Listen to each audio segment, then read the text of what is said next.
When I started off in college, we were given a huge locker full of gear, lights, cameras, like professional broadcast cameras, all this stuff. And all we wanted to do was use the gear. We were like, yeah, let's get out and start filming stuff. And we'd get interviews with people. We'd go, get time lapses.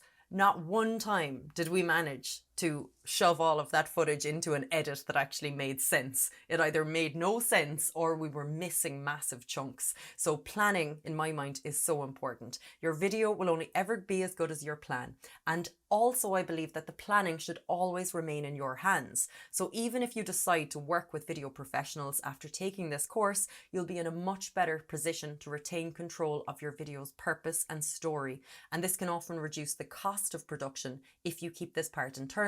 So when I started making corporate videos for businesses a few years after the video training, I'd go into a business and they'd say, we want a video for our homepage, take a week, look at all of our stuff and come back to us with a plan. So I'd be there at home like a nervous wreck trying to learn everything about this business, like, what are their values? Okay, they like this is their style. What's their brand identity? Okay, what? And then I'd come up with a plan for them.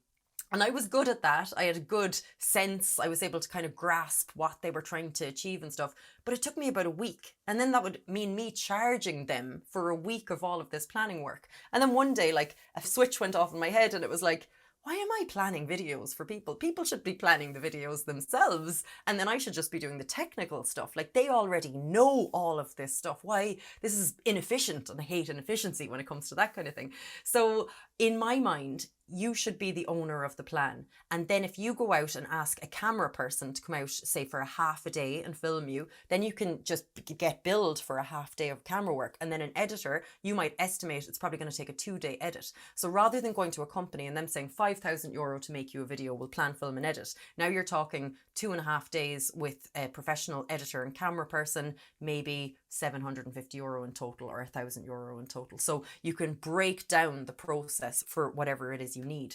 So the steps for planning an excellent video include developing the 5 W's roadmap, which is why, what, who, where, when, and how. Pick your preferred platform. So I'll ask you to just choose which platform you'd like to focus on the most, and then you can repurpose that video for the other platforms if you like later on.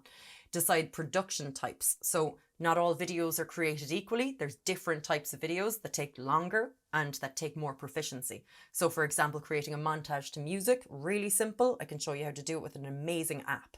Then when it gets to interviewing people on the other scale, that's when stuff gets hard, because now you've got a microphone, you're trying to be personable, asking the questions, but you're also trying to remember the technical stuff that you have to be in charge of as well.